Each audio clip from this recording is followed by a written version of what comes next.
Halo guys, jadi kita sudah banyak banget ya stand yang tadi kita kunjungin. Dan yang pertama itu kita ada kunjungin Studio The Artisan, di mana mereka itu menjual gelang, terus strap phone, dan juga ada keychain yang lucu-lucu banget.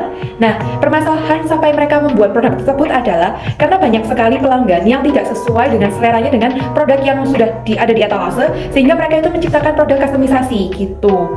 Nah, ketika kita tanya fungsi dari produknya ini apa, mereka bilang bahwa karena mereka mengusung temanya itu retro atau Y2K, mereka itu bisa menjadikan produknya itu sebagai aksesoris. Selain itu bisa juga untuk melatih kreativitas dari pelanggannya sendiri. Nah, selanjutnya ada key resources atau bahan baku gitu ya, produk dari mereka itu ada apa aja. Yang pertama itu mereka membutuhkan manik-manik, kedua benang, ada juga rantai gitu, dan yang terakhir ada pengait. Nah, untuk sumber daya manusianya sendiri mereka itu memerlukan tidak perlu sumber daya dari orang luar lagi, tapi mereka akan mengerjakan secara sendiri gitu, independen. Nah, selanjutnya ada penjelasan tentang prototipe-nya. Nah, untuk prototipe-nya mereka itu menggunakan website, di mana website ini digunakan untuk proses pembelian gitu ya. Dan juga mereka ada fitur our product, dan juga ada dashboard contact. Itu aja sih fitur yang mereka tawarkan. Oke, jadi stand selanjutnya kita mampir ke yang namanya Bellery, di mana dia untuk cake and bakes and cake. Jadi di mana dia itu menawarkan produknya mereka dengan cakes untuk kebutuhan anak-anak khusus. Maksudnya gimana? Untuk kebutuhan anak khusus dalam pembatasan konsumsi gula, tepung, dan bahan lainnya. Dan juga digunakan sebagai diet anak-anak berkebutuhan khusus itu sendiri. Gitu.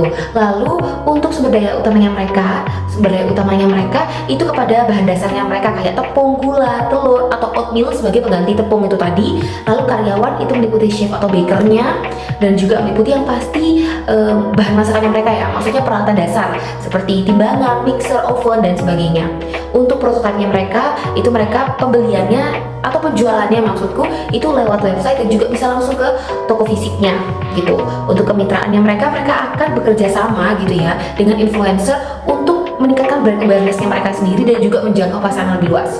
Dan biayanya mereka lebih besar terserap di bagian pemasaran, terutama bagian endorsement yang tadi untuk influencer itu. Tapi biaya produksinya juga menjadi bagian yang signifikan ke dalam istilahnya bagian dari biayanya mereka sendiri. Hai, aku akan menjelaskan tentang stand selanjutnya, yaitu The Health Food.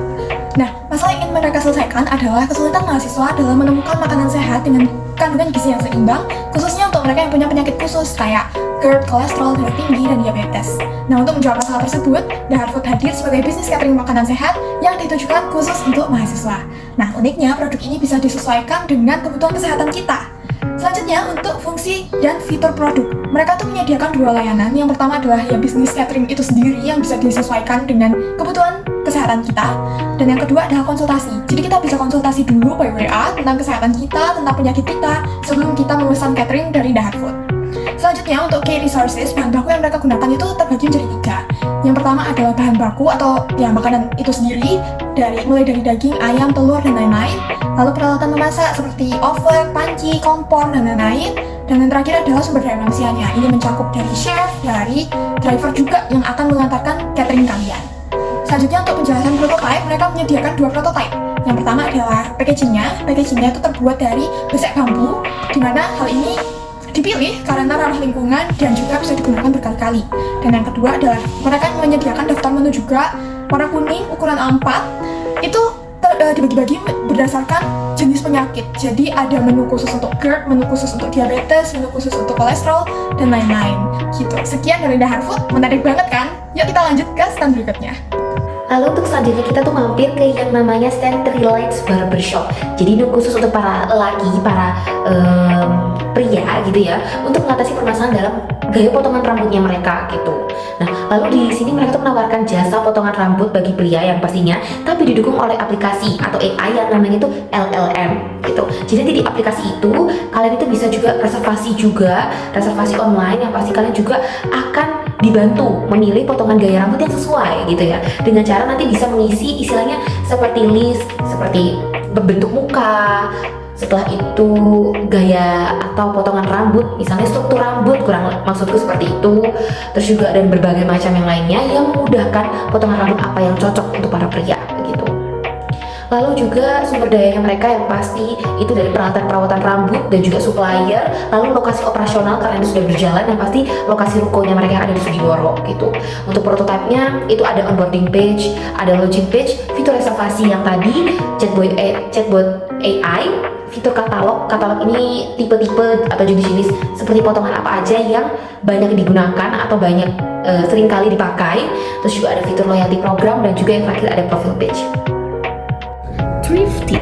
Jadi permasalahan yang ingin diselesaikan sama Thrifty ini adalah mereka ingin mengatasi permasalahan meningkatnya limbah tekstil yang dapat menimbulkan dampak lingkungan apabila tidak dikelola dengan baik. Terus yang kedua, produk yang mereka tawarkan untuk menyelesaikan permasalahan ini itu adalah produk fashion yang ramah lingkungan berupa tas dan pakaian yang dibuat dari kain perca. Hal ini tuh mendukung konsep berulang keberlanjutan gitu. Terus produk Thrifty ini dirancang untuk memenuhi kebutuhan fashion pelanggan dengan mengutamakan estetika, fungsionalitas, dan nilai keberlanjutan itu sendiri. Kemudian sumber bahan baku yang mereka gunakan itu adalah kain perca yang mereka dapat dari komunitas pembuat kain perca. Kemudian sumber dayanya itu adalah pengrajin atau penjahit yang mengelola kain perca itu menjadi sebuah produk fashion kayak tas dan pakaian. Kemudian prototipe produk Thrifty ini meliputi berbagai jenis tas. Salah satunya adalah tas travel yang dirancang dari kain perca dengan gaya modern dan fungsional.